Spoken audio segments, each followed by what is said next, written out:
MCT Academy இன்னைக்கு ஒரு important topic பார்க்க போறோங்க. That is kinetic theory of cases.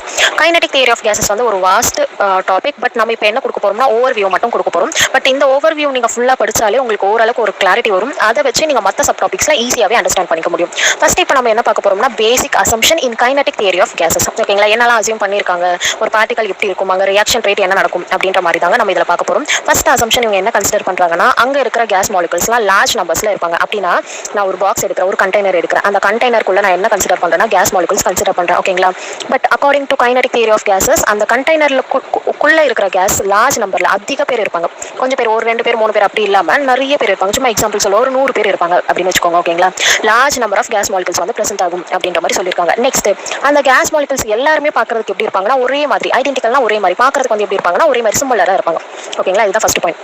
அப்போ according to kinetic theory of gases gas மாலிகுல்ஸ்லாம் எப்படி இருப்பாங்க? லார்ஜ் அமௌண்ட்ல இருப்பாங்க, அதிக பேர் இருப்பாங்க. அண்ட் எல்லாரும் பார்க்கறதுக்கு எப்படி இருப்பாங்கன்னா ஒரே மாதிரி இருப்பாங்க. இது first point. Second point, molecules R treated as point masses. இது பல முறை நான் சொல்லியிருக்கேன் ஐடியல் கேஸ் கான்செப்ட்ல நான் சொன்னேன். ஏன்னா ஐடியல் கேஸ் யாரை தான் ஃபாலோ பண்றாங்க? கைனடிக் தியரி ஆஃப் கேசஸ் தான் ஃபாலோ பண்றாங்க. ஓகேங்களா? அப்போ ஒரு ஐடியல் கேஸ் நம்ம என்னவா கன்சிடர் பண்றோம்? Point particles. இந்த ரெண்டு வார்த்தையுமே தெரிஞ்சு வச்சுக்கோங்க. பாயிண்ட் பார்ட்டிகல்ஸ்னாலும் சரி, பாயிண்ட் மாசஸ்னாலும் சரி, ரெண்டுமே ஒன்று தான். ஓகேங்களா? அவங்களுடைய வால்யூம், அவங்களுடைய மாஸ், அவங்களுடைய இன்டர்னல் ஸ்ட்ரக்சர், இந்த 3 விஷயத்தையும் நம்ம கன்சிடர் பண்ணலன்னா அவங்கள நம்ம என்னவா சொல்லுவோம்னா பாயிண்ட் மாசஸ் இல்லைனா பாயிண்ட் பார்ட்டிகல்ஸ் அப்படின்னு சொல்லுவோம். ஓகேங்களா? ஒரு மாலிகுல் இருக்கு, ஆனா அந்த மாலிகுலுக்கு நான் ஒரு வால்யூமா நான் வந்து என்ன பண்ண போறதெல்லாம் கொடுக்க போறது இல்லை. அவங்களுக்குன்னு ஒரு மாஸ் இருக்குன்றதை நான் கன்சிடர் பண்ண மாட்டேன். அவங்களுக்குன்னு ஒரு இன்டர்னல் ஸ்ட்ரக்சர் இருக்குன்றதை நான் கன்சிடர் பண்ண மாட்டேன். அப்படிலாம் பண்ணலன்னா அவங்களை நம்ம என்ன சொல்லுவோம்னா பாயிண்ட் மாசஸ் அப்படின்னு சொல்லுவோம். அண்ட் இதுல இதை விட ரொம்ப முக்கியமான ஒரு பாயிண்ட் இருக்கு. ஏன் நான் அவங்களுடைய வால்யூமா கன்சிடர் பண்ணக்கூடாது? ஏன் அவங்களுடைய மாஸ் நான் கன்சிடர் பண்ணக்கூடாது? ஏன் அவங்களுக்கு இன்டர்னல் ஸ்ட்ரக்சர் இருக்கு அப்படின்னு நான் கன்சிடர் பண்ணக்கூடாது? நான் என்ன பண்றேன், இப்போ 2 கேஸ் மாலிகுல்ஸ் எடுக்கிறேன். ஓகேங்களா? இதுவுமே ஒரு அசம்ஷன் தான். கண்டிஷன், ஏன் அவங்களை வந்து பாயிண்ட் மாசஸா எடுக்கிறாங்கன்றதுக்கான கண்டிஷன். 2 பார்ட்டிகல் எடுக்கிறேன், 2 கேஸ் மாலிகுல்ஸ் எடுக்கிறேன். ஓகேங்களா? இப்போ நான் என்ன பண்ண போறேன்னா அந்த 2 கேஸ் மாலிகுல்ஸ்க்கான டிஸ்டன்ஸை பார்க்க போறேன். அந்த டிஸ்டன்ஸ் ரொம்ப அதிகமா இருக்கு. யாரை தாண்டி? அந்த பார்ட்டிகளுடைய சைஸை விட அந்த 2 பார்ட்டிகல்ஸ்க்கும் இருக்கிற அந்த டயாமீட்டர், அந்த டிஸ்டன்ஸ் ரொம்ப பெருசா இருந்துச்சுன்னா அந்த பார்ட்டிகளை வந்து நம்ம என்னவா கன்சிடர் பண்ணுவோம்னா பாயிண்ட் மாசஸ் ஒரு பாயிண்ட் பார்ட்டிகல்ஸ் அப்படின்னு சொல்லுவோம். நல்லா தெரிஞ்சுக்கோங்க, பார்ட்டிகளுக்குன்னு ஒரு சைஸ் இருக்கு. ஓகேங்களா? ஃபர்ஸ்ட் நான் இப்படி தான் கன்சிடர் பண்றேன். பார்ட்டிகளுக்குன்னு ஒரு சைஸ் இருக்கு. இப்போ என்ன பண்றேன், 2 பார்ட்டிகல் எடுக்கிறேன். இந்த 2 பார்ட்டிகளுக்கான டிஸ்டன்ஸை நான் நோட் பண்றேன். அந்த டிஸ்டன்ஸ் அந்த பார்ட்டிகளுடைய சைஸை விட அதிகமா இருக்கும்போது அவங்கள நான் என்னவா கன்சிடர் பண்ணணும்னா பாயிண்ட் பார்ட்டிகல்ஸா கன்சிடர் பண்ணணும். அப்படின்னா என்ன அர்த்தம்? அவங்களுக்கு மாஸ், வால்யூம், இன்டர்னல் ஸ்ட்ரக்சர் எதுவுமே இல்லை அப்படின்னு கன்சிடர் பண்ணணும். நெக்ஸ்ட் இப்போ இந்த கான்செப்ட் குள்ள வாங்க. கைனடிக் தியரி ஆஃப் கேசஸ் வந்து என்னவா சொல்லுது? ஒரு மாலிகுல் வந்து என்னவா தான் இருக்கணுமா? ஒரு கேஸ் மாலிகுல் பாயிண்ட் பார்ட்டிகல்ஸா தான் இருக்கணும். அப்படின்னா ஒரு கேஸ் மாலிகுல்ஸ்க்கும் இன்னொரு கேஸ் மாலிகுல்ஸ்க்கும் இடைப்பட்ட அந்த டிஸ்டன்ஸ் வந்து என்னவா இருக்கணும்? எப்பவுமே கிரேட்டர் தென்னா இருக்கணும். அவங்களுடைய சைஸை விட அவங்களுடைய டிஸ்டன்ஸ் வந்து அதிகமாக இருக்கணும். அப்படி இருந்தால் மட்டும்தான் அவங்களை நம்ம என்னன்னு சொல்லுவோம்னா point masses or point particles அப்படின்னு சொல்லுவோம். ஓகேங்களா? இதுதான் செகண்ட் பாயிண்ட். இது ரொம்பவே முக்கியம். Third point, motion is random and continuous. நல்லா தெரிஞ்சுக்கோங்க, கேஸ் மாலிகுல்ஸ் வந்து எப்பயுமே ரேண்டமாக தான் இருக்கும். ரேண்டம்னா நம்ம வந்து அவங்கள ஒரு இடத்துல ஃபிக்ஸ் பண்ண முடியாது, ஆர்டராக ஃபிக்ஸ் பண்ண. இப்போ நீங்கள் கிறிஸ்டல் எடுக்கிறீங்கன்னா அதோடைய அரேஞ்ச்மெண்ட்டே அப்படியே எப்படி இருக்கும்னா லைனாக இருக்கும், ப்ராப்பராக இருக்கும். ஓகேங்களா? ஆனால் கேஸ் மாலிகுல்ஸ் வந்து எப்படி இருக்கும்னா ப்ராப்பராக இருக்காது, அங்கங்கே இருக்கும், செதறி போயிருக்கும், ரேண்டமாக இருக்கும். அதே மாதிரி இன்னொரு விஷயம் தெரிஞ்சுக்கோங்க, அந்த கேஸ் மாலிகுல்ஸ் எப்பயுமே இப்படி தான் மூவ் ஆகும்னா அப்படியே ஸ்ட்ரெயிட் லைனில் தான் மூவ் ஆகும். நான் அப்படியே ஸ்ட்ரெயிட்டாக போயிட்டே இருக்கேன். எப்போ தான் நான் ஸ்டாப் ஆகுங்க நீங்களே சொல்லுங்கள். ஒன்று யாருன்னா ஒருத்தவங்க என்னை தடுக்கணும், இல்லைனா நான் போகிற அதே பாத்வேல வேற ஒருத்தவங்க என்ன மோதுற மாதிரி வரணும். அப்போ தானே நான் ஸ்டாப் பண்ண முடியும். அதே மாதிரி தான் கேஸ் மாலிகுல்ஸ் ரேண்டமாக அங்கங்கே அந்த கண்டெய்னருக்குள்ளே இருப்பாங்க. அவங்க எப்படி தான் மூவ் ஆவாங்கன்னா ஸ்ட்ரெயிட்டாக தான் மூவ் ஆவாங்க. ஓகேங்களா? அப்போ என்ன நடக்கும், நான் போகிற பாத்வேல வேற யாரோ ஒருத்தவங்க ஆப்போசிட்டாக வராங்க, அவங்களும் ஸ்ட்ரெயிட்டாக தான் வருவாங்க. 2 பேரும் ஒரே ஜங்ஷனுக்கு வரும்போது அங்கே என்ன நடக்கும்? கொலிஷன் நடக்கும். கொலிஷன் நடந்ததுக்கப்புறம் என்ன பண்ணுவாங்க? வேற ஒரு பாத் அப்படியே வருவாங்க, மோதுவாங்க வேற ஒரு டேரக்ஷனில். அப்போ இந்த விஷயம் அப்படியே கண்டினியூ ஆகிட்டே இருந்தால் அங்கே என்ன நடக்கும்? ஒரு கொலிஷன் கிரியேட் ஆகும். ஓகேங்களா? அப்போ மோஷன் வந்து எப்பயுமே எப்படி தான் இருக்கணும்? ரேண்டமாக இருக்கணும். அண்ட் பார்ட்டிகளோட மூவ்மெண்ட் வந்து கண்டினியூஸாக இருக்கும். Next point, collision between molecules and walls are perfectly elastic. இந்த பாயிண்ட்மே நான் ஆல்ரெடி சொல்லியிருக்கேன். பர்ஃபெக்ட்லி எலாஸ்டிக்ன்றது ஒன்றுமே இல்லைங்க. 2 பேர் வராங்க, மோதுறாங்க, மோதின வேகத்துக்கு அவங்க வேற ஒரு டேரக்ஷனில் போனால் அது பர்ஃபெக்ட்லி எலாஸ்டிக். ஓகேங்களா? வராங்க, மோதுறாங்க, மோதின எந்த ஃபோர்ஸுக்கு மோதுறாங்களோ அதே ஃபோர்ஸுக்கு அவங்க ஏதோ ஒரு டேரக்ஷனுக்கு மூவ் ஆகுறாங்கன்னா அது பர்ஃபெக்ட்லி எலாஸ்டிக். 2 பால் வராங்க, மோதுறாங்க, மோதினவங்க ஒன்று அதே இடத்துல நின்றுட்டாலோ இல்லை அந்த 2 பேரும் அப்படியே ஒட்டிக்கிட்டா ஸ்டிக் அப்படின்னு சொல்லுவோம். ஓகேங்களா? 2 பேரும் அப்படியே ஸ்டிக் ஆகிட்டா அது வந்து நம்ம என்னன்னு சொல்லுவோம்னா இன்எலாஸ்டிக் கொலிஷன் அப்படின்னு நம்ம சொல்லுவோம். But kinetic theory of gases யாரை தான் ஃபாலோ பண்றாங்கன்னா பர்ஃபெக்ட்லி எலாஸ்டிக் கொலிஷன் தான் ஃபாலோ பண்றாங்க. அப்படின்னா என்ன அர்த்தம்? எவ்வளோ கேஸ் மாலிகுல்ஸ் இருந்தாலும் சரி ஸ்ட்ரெயிட்டாக போயிட்டே இருப்பாங்க. அந்த பாத்வேல யாருன்னா ஒருத்தவங்க வராங்கன்னா அவங்க கூட வந்து அவங்க என்ன பண்ணுவாங்க? கொலிஷன் மோதுவாங்க, மோதிட்டு அப்படியே அவங்க 2 பேரும் வந்து என்ன ஆக மாட்டாங்கன்னா ஸ்டிக் ஆக மாட்டாங்க, ஆப்போசிட் டேரக்ஷனில் போயிட்டே இருப்பாங்க. அது மறுபடியும் இந்த ப்ராசஸ் வந்து கண்டினியூ ஆகும். அவங்க வேற ஒரு டேரக்ஷன் போவாங்க, அவங்க அந்த பாத்வேல ஒருத்தவங்க வருவாங்க, மறுபடியும் கொலைட், இது மாதிரி நடந்துட்டே இருக்கும். ஓகேங்களா? Next point, no intermolecular force except during collision. இதுவுமே நான் ஆல்ரெடி சொல்லியிருந்தேன். ஓகேங்களா, இன்டர்மாலிகுலர் ஃபோர்ஸ்ன்றது பொட்டன்ஷியல் எனர்ஜி. இல்லைனா இன்னும் ஈஸியாக ஞாபகம் வச்சுக்கிறதுக்கு ஒரு attraction repulsion, electrostatic attraction, electrostatic repulsion அப்படின்னு நம்ம சொல்லுவோம். ஓகேங்களா, அதுதான் வந்து என்னன்னா இன்டர்மாலிகுலர் ஃபோர்ஸ். இதில் வந்து என்ன இருக்காது, அட்ராக்ஷனும் இருக்காது, ரிப்பல்ஷனும் இருக்காது. எப்போ அவங்க தனித்தனியாக இருக்கும்போது 10 பேர் இருக்காங்க, நான் ஒரு கண்டெய்னரில் இப்போ எவ்வளோ 10 கேஸ் மாலிகுல்ஸ் இருக்கிறேன், நான் ஒரு இடத்துல இருக்கேன், என் பக்கத்தில் என் ஃப்ரெண்டு இருக்கான், ஃப்ரெண்டுனா இன்னொரு கேஸ் மாலிகுல்ஸ் இருக்காங்க. ஓகேங்களா, ஆனால் எங்களுக்குள்ள நான் இப்போ கொலைட்லாம் ஆகல, நான் என் பொசிஷன்லாம் அப்படியே இருக்கேன். எங்கள் 2 பேருக்குள்ள என்ன இருக்காதுன்னா எந்த விதமான அட்ராக்ஷன் ரிப்பல்ஷன் எதுவுமே இருக்காது. இது வந்து according to kinetic theory of gases. நல்லா தெரிஞ்சுக்கோங்க, இவங்க வந்து இப்படிலாம் இருக்கணும்னு ஒரு அசம்ஷன் வந்து கொடுத்துருக்காங்க. ஓகேங்களா, எங்களுக்குள்ள ஒரு அட்ராக்ஷனோ ரிப்பல்ஷனோ என்ன இருக்காதுன்னா எதுவுமே இருக்காது. எப்போ மட்டுமே இந்த அட்ராக்ஷனோ ரிப்பல்ஷனோ அங்கே கிரியேட் ஆகும்னா கொலைட் ஆகுறாங்கல்ல, 2 பேர் வந்து மோதுறாங்கல்ல, அந்த டைம்ல maybe attraction or repulsion create ஆகலாம். பட் அதை தாண்டி மற்ற டைம்லலாம் என்ன இருக்காதுன்னா அட்ராக்ஷன் அண்ட் ரிப்பல்ஷன் இருக்காது. அதனால எப்பயுமே கைனடிக் தியரி ஆஃப் கேசஸ்ல நோ இன்டர்மாலிகுலர் ஃபோர்ஸ் அப்படின்னா அட்ராக்ஷன் கிடையாது, ரிப்பல்ஷன் கிடையாது, பொட்டன்ஷியல் எனர்ஜி ஜீரோ. அட்ராக்ஷன் ரிப்பல்ஷனாவே பொட்டன்ஷியல் எனர்ஜி நான் சொல்லிட்டேன். அப்போ இவங்க 2 பேர் இல்லைன்னா அங்கே பொட்டன்ஷியல் எனர்ஜி இருக்காது. யார் மட்டும் தான் இருப்பாங்கன்னா கைனடிக் எனர்ஜி மட்டும் தான் இருப்பாங்க. ஸோ இதை நீங்கள் நல்லா தெரிஞ்சுக்கணும். ஓகேங்களா, next point, time of collision is negligible. இது வந்து ரொம்ப ரொம்ப முக்கியம். நெக்லெக்ட், டைம் ஆஃப் கொலிஷன் வந்து நெக்லெக்ட்னு கொடுத்துருக்காங்க. இதுவுமே இன்னொரு எக்ஸாம்பிள் நான் சொல்ல போகிறேன். ஓகேங்களா, நான் என்ன பண்ணுறேன், ஒரு கேஸ் மாலிகுல் இருக்காங்க, இன்னொரு கேஸ் மாலிகுல் இருக்காங்க. இவங்க என்ன பண்ண போகிறாங்கன்னா இப்போ கொலைட் ஆக போகிறாங்க. ஓகேங்களா, ஆனால் அந்த கொலைட் ஆகிறதுக்கு முன்ன ஒரு பாத்வே அவங்க வந்து கிரியேட் பண்ணியிருப்பாங்க. ஒரு பர்டிகுலர் டிஸ்டன்ஸ்ல இருந்து அவங்க வந்துட்டு இருப்பாங்க. கரெக்டாக 2 பேர் இருக்கும், 2 பேர் ஏதோ ஒரு பர்டிகுலர் ஜங்ஷனில் ஒன்றா வந்தால் மட்டும்தான் கொலைட் ஆக போகிறோம். அந்த கொலைட் ஆகிறதுக்கு முன்ன அவங்க ஒரு டிஸ்டன்ஸ் அவங்க ட்ராவல் பண்ணியிருப்பாங்கல்ல, அந்த டிஸ்டன்ஸை கம்பேர் பண்ணும்போது அவங்க கொலைட் ஆன அந்த டைம் வந்து ரொம்ப ரொம்ப ரொம்ப கம்மியாக இருக்கும். அதனால நான் என்ன எடுத்துக்கிறேன்னா டைம் ஆஃப் கொலிஷன் வந்து நெக்லெக்ட் பண்ணிடுறேன், அதை நான் கன்சிடர் பண்ணல. அப்படின்னா உங்களுக்கு இன்னும் ஈஸியாக சொல்லணும்னா 2 பேர் வந்து மோதுறாங்க, ரொம்ப நேரம்லாம் மோதுறது இல்லை, வந்து மோதின அடுத்த செகண்ட் அவங்க என்ன ஆகுறாங்கன்னா ஆப்போசிட் டைரக்ஷன் போயிடுறாங்க. அதனால அந்த டைம் ஆஃப் கொலிஷன் நான் என்ன பண்றேன்னா நெக்லெக்ட் பண்ணிடுறேன், அதை நான் கன்சிடர் பண்ணல. இது 5th பாயிண்ட். நெக்ஸ்ட் ரொம்ப ரொம்ப முக்கியம், கைனடிக் தியரி ஆஃப் கேசஸ்ல நான் ஒரு முக்கியமான பாயிண்ட் ஆல்ரெடி சொல்லியிருக்கேன். ப்ரெஷர் கம்மியாக இருக்கும், டெம்பரேச்சர் அதிகமாக இருக்கும். ஓகேவா, இதுதான் கண்டிஷன். ஒருவேளை ப்ரெஷர் அதிகமாகிட்டு டெம்பரேச்சர் கம்மியானா அது வந்து என்னவா ஆக்ட் ஆகும்னா ரியல் கேஸ் ஆக்ட் ஆகும். அது கைனடிக் தியரி ஆஃப் கேசஸ்ல வராது. கைனடிக் தியரி ஆஃப் கேசஸ் யாருக்கு தான் சப்போர்ட் பண்ணுவாங்க, ப்ரெஷர் கம்மியாக இருக்கணும், டெம்பரேச்சர் அதிகமாக இருக்கணும். நல்லா தெரிஞ்சுக்கோங்க, டெம்பரேச்சர் அதிகம் அப்படின்னாவே இங்கே வந்து குவாண்டம் வரவே மாட்டாங்க, குவாண்டம் எஃபெக்ட் வராது, கிளாசிக்கல் எஃபெக்ட் தான் வரும். டெம்பரேச்சர் கம்மி அப்படின்னா அங்கே யார் வருவாங்கன்னா கிளாசிக்கல் ஃபெயில் ஆகிடும், குவாண்டம் எஃபெக்ட் தான் அங்கே வரும். ஓகேங்களா, அதே மாதிரி அப்போ நான் கைனடிக் தியரி ஆஃப் கேசஸ்க்கு என்ன கண்டிஷன் சொல்கிறேன், ப்ரெஷர் வந்து என்னவா இருக்கும், கம்மியாக இருக்கும், டெம்பரேச்சர் அதிகமாக இருக்கும். டெம்பரேச்சர் அதிகமாக இருந்தால் அங்கே யாரை ஃபாலோ பண்ண போகிறாங்க, கிளாசிக்கலை ஃபாலோ பண்ண போகிறாங்க. நெக்ஸ்ட் இப்போ நான் சொல்கிற வார்த்தை தான் ரொம்ப முக்கியம். கிளாசிக்கல்ன்ற ஒரு வார்த்தை வந்தாலே அவங்க எந்த லா தான் மென்ஷன் பண்ணுவாங்க, இல்லை அவங்க ஒபே பண்ணுவாங்கன்னா நியூட்டன்ஸ் லா தான் அவங்க ஒபே பண்ணுவாங்க. ஓகேங்களா, அப்போ கைனடிக் தியரி ஆஃப் கேசஸ் யாருக்கு கீழே வராங்க, அவங்களுடைய அசம்ஷன்லாம் யாருக்கு கீழே வருது, கிளாசிக்கல் கீழே வருது. ஸோ இவங்க எல்லாருமே யாரை ஃபாலோ பண்ணுவாங்கன்னா நியூட்டன்ஸ் லா ஆஃப் மோஷனை தான் ஃபாலோ பண்ணுவாங்க. ஓகேங்களா, அண்ட் கைனடிக் தியரி ஆஃப் கேசஸ்ல இப்போ நம்ம நெக்ஸ்ட் பார்க்க போகிறது ப்ரெஷர் அண்ட் மோஷன். ஓகேங்களா, இந்த ப்ரெஷர் டேர்ம் நான் ஆல்ரெடி சொல்லியிருந்தேன். ப்ரெஷரோட formula force per unit area. ஒரு யூனிட் ஏரியாவுக்கு எவ்வளோ ப்ரெஷர் வந்து அங்கே கிரியேட் ஆகுது, ஐ மீன்ஸ் எவ்வளோ ஃபோர்ஸ் வந்து அங்கே கிரியேட் ஆகுது, அதை தான் நம்ம ஓவரால் வந்து என்னன்னு சொல்லுவோம்னா ப்ரெஷர்னு அப்படின்னு நம்ம சொல்லுவோம். ஓகேங்களா, இப்போ என்ன நடக்குது, கேஸ் மாலிகுல்ஸ் இருக்காங்க, ரேண்டம் மூவ்மெண்ட்ல அவங்க இருந்துட்டே இருக்காங்க. ஐ மீன்ஸ் அவங்க வந்து என்ன ஆக போறாங்கன்னா கொலைட் ஆகிட்டே இருக்க போறாங்க. ஓகேங்களா, இப்போ இந்த கொலைட் ஆகுறவங்க வேற வேற டைரக்ஷன்ல போகும்போது ஒரு கண்டெய்னருக்குள்ள தான் இது நடக்குது. ஓகேங்களா, அப்போ ஒரு விதத்தில் அவங்க என்ன ஆவாங்கன்னா கண்டெய்னர் கூடவும் போயிட்டு மோதுற மாதிரி இருக்கும். ஓகேங்களா, அப்போ அந்த கேஸ் மாலிகுல்ஸ் எப்பலாம் அந்த கண்டெய்னர் கூட போயிட்டு மோதுதோ, அந்த கொலிஷன் நடக்குதோ, அவங்களுடைய மொமெண்டம் வந்து அவங்க என்ன பண்ணுவாங்கன்னா ட்ரான்ஸ்ஃபர் பண்ணுவாங்க. அப்படின்னா அங்க ஒரு ப்ரெஷர் கிரியேட் ஆகும், அங்க ஒரு ஃபோர்ஸ், அந்த பர்டிகுலர் ஏரியாவுக்கு ஒரு ஃபோர்ஸ் வந்து கிரியேட் ஆகும். அது வந்து நம்ம மொமெண்டம் ட்ரான்ஸ்ஃபர்னு சொல்லலாம், இல்லைனா ப்ரெஷர் அப்படின்னு சொல்லலாம். ஓகேங்களா, ப்ரெஷர் எப்போ தான் கிரியேட் ஆகும்னா கேஸ் மாலிகுல்ஸ் கண்டெய்னர் வால் கூட எப்பலாம் போயிட்டு கொலைட் எப்பலாம் போயிட்டு மோதுறாங்க, கண்டினியூஸாக மோதிட்டே இருக்காங்கன்னா அங்கே ப்ரெஷர்ன்ற ஒரு டேர்ம் வந்து என்ன ஆகும்னா கிரியேட் ஆகும். ஓகேங்களா, நெக்ஸ்ட் ப்ரெஷர் வந்து நான் ஆல்ரெடி சொல்லியிருக்கேன், எப்போ தான் கிரியேட் ஆகும், ஃபோர்ஸ் பர் யூனிட் ஏரியா. ஒரு பர்டிகுலர் ஏரியாவுக்கு எவ்வளோ விதமான ஃபோர்ஸ் கிரியேட் ஆகுதோ அதுதான் நம்ம வந்து ப்ரெஷர்னு சொல்லுவோம், இல்லைனா மொமெண்டம் ட்ரான்ஸ்ஃபர்னு சொல்லலாம், இல்லைனா சேஞ்ச் இன் மொமெண்டம், எப்படி வேணாலும் சொல்லலாம். இந்த 3 டேர்மே யாரை தான் டினோட் பண்ணுறாங்கன்னா ப்ரெஷர் வந்து அங்கே ப்ரெசென்ட் ஆகுது அப்படின்ற விஷயத்தை தான் டினோட் பண்ணுறாங்க. அண்ட் இதில் ரொம்ப முக்கியமான விஷயம், அண்ட் எக்ஸாம் வியூ நம்ம பார்த்தீங்கன்னா ப்ரெஷர் யாரை டிபெண்ட் பண்ணுறாங்க, அண்ட் ப்ரெஷரோட ஃபார்ம்ல நம்மளுக்கு ரொம்பவே முக்கியங்க. P which is equal to 1/3 rho c square அப்படின்னு கொடுத்துருப்பாங்க. இதில் வந்து நம்ம v ஸ்கொயர்னு எடுத்துக்கலாம், அது வந்து வெலாசிட்டி ஸ்பீடை வந்து மென்ஷன் பண்ணுறது. ஓகேங்களா, இந்த ப்ரெஷர் யாரெல்லாம் டிபெண்ட் பண்ண போகிறாங்க அது ரொம்ப முக்கியம். என்னென்ன பார்ட்டிகல்லாம் டிபெண்ட் பண்ண போகிறாங்க, நம்பர் ஆஃப் பார்ட்டிகல் அப்படின்னா டென்சிட்டி. டென்சிட்டினா என்னது, எவ்வளோ பேர் ப்ரெசென்ட் ஆகுறாங்கன்றது தான் நம்ம டென்சிட்டின்னு சொல்லுவோம். அப்போ ப்ரெஷர் யாரை டிபெண்ட் பண்ணுவாங்க, நம்பர் ஆஃப் மாலிகுல்ஸ், இல்லைனா நம்ம காமனாக டென்சிட்டி அப்படின்னு சொல்லலாம். நெக்ஸ்ட் மாலிகுலோடைய மாஸை வந்து என்ன பண்ணுவாங்கன்னா ப்ரெஷர் வந்து டிபெண்ட் பண்ணுவாங்க. இது செகண்ட். தேர்ட் வந்து மீன் ஸ்கொயர் வெலாசிட்டி. இது ரொம்ப ரொம்ப முக்கியம். நம்ம வந்து ஜென்ரலாக ஒரு மிஸ்டேக் தான் நம்ம பண்ணிடுவோம், சி ஸ்கொயர் நீங்கள் இருக்குது. ஓகேங்களா, நம்ம வந்து என்ன நினச்சிப்போம், வெறும் சி மட்டும் தான் ஞாபகம் வச்சுக்கோம், லைக் வெலாசிட்டி மட்டும் தான். அப்போது அங்கே ஆப்ஷனில் 2 கேட்டிருப்பாங்க, ஒன்று மீன் ஸ்கொயர் ஸ்கொயர் வெலாசிட்டின்னு இருக்கும், இல்லைனா ஜென்ரலாக வெலாசிட்டின்னு இருக்கும். ஓகேங்களா, நம்மளுக்கு என்ன ஞாபகம் இருக்கும், வெறும் CO இல்லை VO வெலாசிட்டின்ற டேர்ம் மட்டும் ஞாபகம் இருக்கும். அதனால் நம்ம என்ன பிக் பண்ணிடுவோம், ப்ரெஷர் வந்து வெலாசிட்டியை வந்து டிபெண்ட் பண்ணுது அப்படின்னு நம்ம ஈஸியாக சொல்லிடுவோம். பட் இந்த வார்த்தை ரொம்ப முக்கியம், மீன் ஸ்கொயர் வெலாசிட்டி, அது தெரிஞ்சுக்கோங்க. ஏன்னா இங்கே இருக்கிறது C square or V square எப்படி வேணால் நம்ம எழுதிக்கலாம். ஓகேங்களா, நெக்ஸ்ட் இதுக்கான ஃபார்முலா தாங்க ரொம்ப முக்கியம். ப்ரெஷருடைய ஃபார்முலா உங்களுக்கு தெரிஞ்சு ஆகும். கைனடிக் தியரி ஆஃப் கேசஸ்னாவே ஃபர்ஸ்ட் ப்ரெஷருடைய ஃபார்முலா தான் வரும். ரெண்டு விதமாக இந்த ஃபார்முலா எழுதலாம். ப்ரெஷருடைய first formula P which is equal to 1/3 rho C square. நான் ரோ வந்து ஆல்ரெடி சொல்லிட்டு, அது வந்து டென்சிட்டி அப்படின்னா நம்பர் ஆஃப் கேஸ் மாலிகுல்ஸ் எவ்வளோ பிரசென்ட் ஆகுது. ஓகேங்களா, Cன்றது இல்லை V கூட நம்ம கன்சிடர் பண்ணிருக்கலாம். அது வெலாசிட்டி ஆர் ஸ்பீடை மென்ஷன் பண்ணுறது, அதுதான் மீன் ஸ்கொயர் வெலாசிட்டி அப்படின்னு ஆல்ரெடி சொல்லியிருந்தேன். இதுதான் ப்ரெஷருடைய ஃபார்முலா. இது தயவு செஞ்சு நல்லா ஏற்றிக்கோங்க. பார்த்த உடனே இதெல்லாம் யோசிக்க, இதெல்லாம் வந்து ஸ்டேட்மெண்ட் அப்படி இதை பார்த்த உடனே இதுதான் இதுக்கு ப்ரெஷருடைய ஃபார்முலானா இதெல்லாம் யோசிக்கவே கூடாது.